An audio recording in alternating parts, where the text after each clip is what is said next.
As I've been hearing about the devastating fires in California and praying for the victims, I found myself remembering something that I came across several decades ago.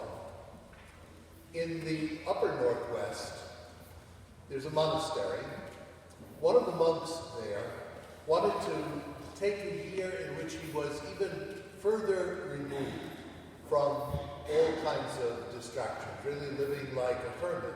And so we worked out something with the National Forest Service that he would live in one of the great towers that they had then. This is probably all done by satellite now, but at the time, one of the great towers that was on the mountaintops where rangers would stay to watch for smoke, for fires.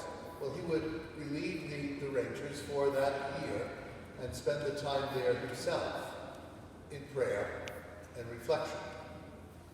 He would come down once a week on Sunday to share Eucharist with his monastic brothers, to pray and sing Vespers with them, and then to gather the food he needed to go back up for the rest of the week. Well, the journalist went to interview him to see what was his motivation for doing this. And the reporter asked him, said, I assume that you're up here away from all distractions so that you can find God. And the monk smiled in a monastic way and said to him, not really. I'm up here away from all these distractions so that God can find me. He said, because you know, there are so many things in life that we hide behind. Hide from God, hide from the people who love us, hide from ourselves to some extent. He said to the journalist, you remember the very beginning of the Bible, the book of Genesis, after Adam and Eve have sinned, they're embarrassed and they hide, and God has to go looking for them. God is walking in the cool of the evening, the way they put it, and he's crying out, Adam and Eve, where are you? Where are you hiding yourselves? Because God respects our freedom so much that God is not going to impose the divine self on us, but actually will let us hide ourselves from God. That, of course, reminded me right away of today's gospel, where Zacchaeus, in a certain real sense, is hiding from Jesus. Now, we must remember, of course, who Zacchaeus was. The chief tax collector. That meant total sellout to the Romans.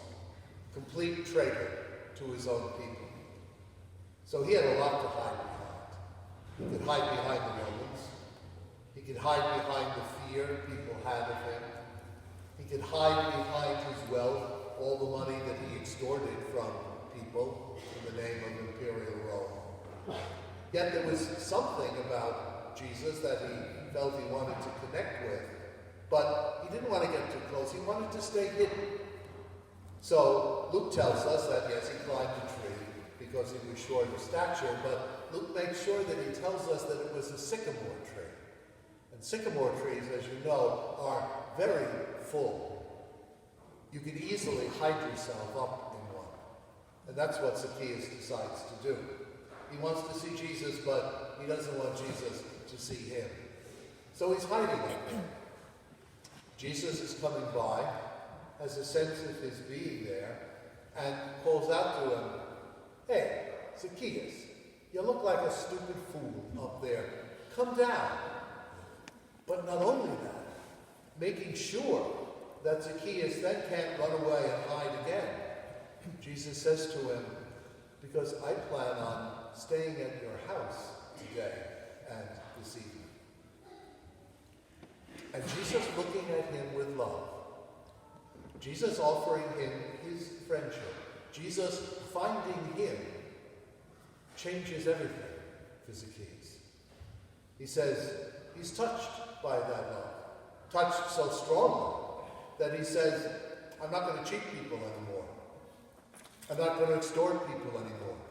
And in fact, even of everything that I have, I'm going to give half of it away to people who are in need.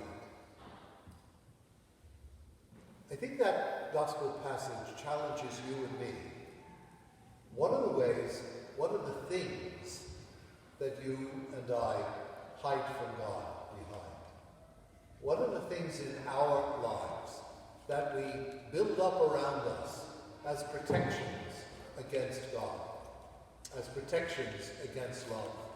What are the things that you and I hide behind from those who love us, from our spouses, from ourselves? What are the things that you and I construct around so that we can keep ourselves truly from being seen, even by our own selves? I'll give you just one example as a priest. I have to keep asking myself, are there times that I hide behind the vestments, hide behind the collar? Because we all know so sadly that priests doing that are the very thing that have brought us into this terrible abuse crisis that we face. But all of us have things that we hide behind. Things that we think are important, are valuable, things that we want to define our lives. And so we hide away behind them so that God can't find us, so that those who love us can't really see us, so that we don't really see ourselves. And if we allow Jesus to do what he did to Zacchaeus, to say to us, hey, come out of there. I want to love you. I want to give you a new life. I want to give you a better direction in your life.